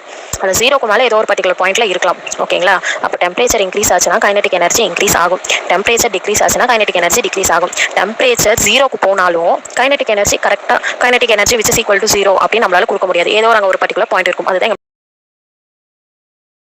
அண்ட் நெக்ஸ்ட் இப்போ ஒரு கம்பேரிசன் பார்க்கலாம். ரியல் கேஸ் எப்படி இருக்கும், ஐடியல் கேஸ் எப்படி இருக்கும், இவங்களுக்கான மெயின் கண்டிஷன் யார். ஓகேங்களா? ஐடியல் கேஸில் நான் ஆல்ரெடி சொல்லியிருந்தேன், இன்டர்மாலிகுலர் ஃபோர்ஸ் இருக்காது. அப்படின்னா பொட்டன்ஷியல் எனர்ஜி அங்கே டோட்டலாக 0, கைனடிக் எனர்ஜி மட்டும் ப்ரெசென்ட் ஆகும். ஓகேங்களா? அதே மாதிரி ஐடியல் கேஸ் வந்து எல்லா கேஸ் லாஸுமே அவங்க வந்து என்ன பண்ணுவாங்கன்னா ஒபே பண்ணுவாங்க. இந்த கேஸ் லா வந்து ஆல்ரெடி சொல்லியிருக்கேன், Avogadro law, Boyle's law, Charles law, Gay Lussac law, இவங்களா தான் வந்து அந்த கேஸ் லா. ஓகேங்களா? ஒரு ஐடியல் கேஸாக இருக்கணும்னா இவங்க எல்லாருமே அவங்க வந்து ஃபாலோ பண்ணியிருக்கணும். நெக்ஸ்ட் ரியல் கேஸ்க்கு, ரியல் கேஸில் வந்து இன்டர்மாலிகுலர் ஃபோர்ஸ் வந்து என்ன ஆகும், கண்டிப்பாக கிரியேட் ஆகும். வால்யூம் ஆக்குபேஷன் இதில் கண்டிப்பாக கிரியேட் ஆகும். அப்போ இங்கே இன்னொரு கண்டிஷன் நான் முன்னவே உங்களுக்கு சொல்லியிருந்தேன். ஐடியல் கேஸாக இருக்கணும்னா அங்கே டெம்பரேச்சர் வேல்யூ அதிகமாகவும் ப்ரெஷர் வந்து கம்மியாகவும் இருக்கணும். சப்போஸ் ப்ரெஷர் அதிகமாகிட்டு டெம்பரேச்சர் கொஞ்சம் கம்மியாகுதுன்னா அது ஐடியல் கேஸ்லேருந்து என்ன கேஸாக கன்வெர்ட் ஆகிடும்னா ரியல் கேஸாக கன்வெர்ட் ஆகிடும். அப்படி கன்வெர்ட் ஆகும்போது அங்கே இன்டர்மாலிகுலர் ஃபோர்ஸ் வந்து ப்ரெசென்ட் ஆகும். மேபி அட்ராக்ஷன் ரிப்பல்ஷன் ஏதோ ஒன்று நடக்கும். ஓகேங்களா, அட்ராக்ஷன் தான் அதில் மீன் பண்ணியிருப்பாங்க. அப்போ இங்கே பொட்டன்ஷியல் எனர்ஜியுமே வரப்போகுது. கைனடிக் எனர்ஜி மட்டும் இல்லாமல் பொட்டன்ஷியல் எனர்ஜியுமே இருக்கும் ரியல் கேஸ்க்கு. ஓகேங்களா, அதே மாதிரி வால்யூம் ஆக்குபேஷன் இதில் ப்ரெசென்ட் ஆகும். நான் ஆல்ரெடி சொல்லியிருந்தேன் ஐடியல் கேஸில் வந்து வால்யூம் ஆக்குபேஷன் கிடையாது. அப்படின்னா உங்களுக்கு மாஸ் வால்யூம் இன்டர்னல் ஸ்ட்ரக்சர் இல்லைன்னு நான் மென்ஷன் பண்ணியிருந்தேன். பட் ரியல் கேஸ்க்கு அப்படி இல்லை. அவங்களுக்குன்னு ஒரு particular volume mass internal structure இருக்குது. இதுதான் இவங்களுடைய மெயின் டிஃபரன்ஸ். ஓகேங்களா, நெக்ஸ்ட் இப்போ நம்ம இம்பார்ட்டன்ட் கான்ஸ்டன்ட் வேல்யூ பார்க்க போகிறோம். போல்ட்ஸ்மேன் கான்ஸ்டன்ட் இதெல்லாம் வந்து நான் ஜஸ்ட் சொல்லியிருக்கேன். K gas constant R and இவங்களுக்கான ரிலேஷன் ஃபார்முலா இதில் கொடுத்துருக்கோம். இதில் வந்து நீங்கள் இண்டிவிஜுவலாக ஃபிசிக்கல் கான்ஸ்டன்ட் வேல்யூ தெரிஞ்சிருக்கணும். கே உடைய ஃபிசிக்கல் கான்ஸ்டன்ட் வேல்யூ உங்களுக்கு தெரிஞ்சிருக்கணும். ஆருக்கான ஃபிசிக்கல் கான்ஸ்டன்ட் வேல்யூ தெரிஞ்சிருக்கும். அண்ட் ஃபைனலாக நம்ம ஒரு ஈக்குவேஷன் கொடுத்துருக்கோம்ல, R which is equal to NaK. ஓகேங்களா, இந்த ஃபார்முலா மறக்காதீங்க. இதில் உங்களுக்கு 2 பேர் தெரியும். ஆர்னா என்னன்றதை நானே சொல்லிட்டேன், கேஸ் கான்ஸ்டன்ட் சொல்லிட்டேன். Universal gas constant. கேன்றது போல்ட்ஸ்மேன் கான்ஸ்டன்ட் அப்படின்னு சொல்லிட்டோம். இதில் Na அப்படின்ற ஒரு டேர்ம் இருக்குங்களே, அந்த டேர்ம் வந்து யாரை டினோட் பண்ணுறாங்கன்னா அவோகாட்ரோ நம்பர். ஓகேங்களா, அப்போ இந்த ஒரே ஃபார்முலா தெரிஞ்சுக்கோங்க. அவோகாட்ரோ ஃபார்முலா கேட்டாங்கன்னா Na which is equal to R/K அப்படின்னு நீங்கள் மாற்றி எழுத உங்களுக்கு தெரிஞ்சிருக்கும். அப்போ ஒரே ஒரு ஈக்குவேஷன் மட்டும் கான்ஸ்டன்ட்டாக ஞாபகம் வச்சுக்கோங்க. Final portion of kinetic theory of கேஸஸ்க்கு வந்து நம்ம ரீச் பண்ணிட்டோம். அண்ட் ஐடியல் கேஸ் எப்போ மட்டும் தாங்க ஃபெயில் ஆவாங்க? அங்கே ப்ரெஷர் வேல்யூ அதிகமாகக்கூடாது, டெம்பரேச்சர் கம்மியாகக்கூடாது. இந்த கண்டிஷன் வரும்போது ஐடியல் கேஸ் ரியல் கேஸாக மாறிடுவாங்க. ஓகேங்களா, அதே மாதிரி ஒரு ஐடியல் கேஸ் கண்டிஷனில் அவங்களை வந்து நம்மளால என்ன பண்ண முடியாதுன்னா கேஸை வந்து லிக்விடாக மாற்ற முடியாது. ஃபேஸ் ட்ரான்சிஷன் அங்கே வந்து என்ன நடக்காது. ஒரு கேஸாக அவங்க இருக்காங்கன்னா அவங்க கேஸாக மட்டும் தான் இருக்க முடியும். அவங்களால என்னவா மாற்ற முடியாது, லிக்விடாக மாற்ற முடியாது. இந்த மாதிரி ஒரு விஷயம் சேஞ்ச் ஆகுதுன்னா அதை நம்ம என்ன மென்ஷன் பண்ணுவோம்னா ஃபேஸ் ட்ரான்சிஷன் அப்படின்னு மென்ஷன் பண்ணுவோம். இல்லைனா லிக்விஃபேக்ஷன் அப்படின்ற ஒரு ப்ராசஸ் அங்கே மென்ஷன் பண்ணுவோம். ஓகேங்களா, அண்ட் ஃபைனல் பாயிண்ட் இங்கே இன்டர்மாலிகுலர் ஃபோர்ஸ் வந்து இருக்காது, ரியல் கேஸ்க்கு இருக்கும். இவ்வளோதாங்க கைனடிக் தியரி ஆஃப் கேஸஸ் வந்து ரொம்ப வாஸ்டான ஒரு டாபிக். இதில் வந்து நம்ம ஓவர் வியூ மட்டும் கொடுத்துருக்கோம். அண்ட் ஃபர்தர் நெக்ஸ்ட் வீடியோவில் ஒவ்வொரு டாப்பிக்காக நான் டீட்டெயிலாக எக்ஸ்பிளைன் பண்ணுறேன். உங்களுக்கு மெட்டீரியல் இல்லை டெஸ்ட் பேட்ச்க்கான டீட்டெயில்ஸ் வேணும்னா மேலே இருக்கிற நம்பருக்கு காண்டாக்ட் பண்ணிக்கோங்க. UGTRB ஃபிசிக்ஸ் நம்ம கிட்ட Tamil medium and English medium ரெண்டுமே அவைலபிள். டெஸ்ட் பேட்ச்மே Tamil medium and English medium ரெண்டுமே நம்ம வந்து ஆஃபர் பண்ணுறோம். அண்ட் ஆஃபர் ப்ரைஸில் தாங்க போயிட்டு இருக்கு. உங்களுக்கு ஃபர்தர் குவரிஸ் எதனா இருந்துச்சுன்னா நீங்கள் மேலே இருக்கிற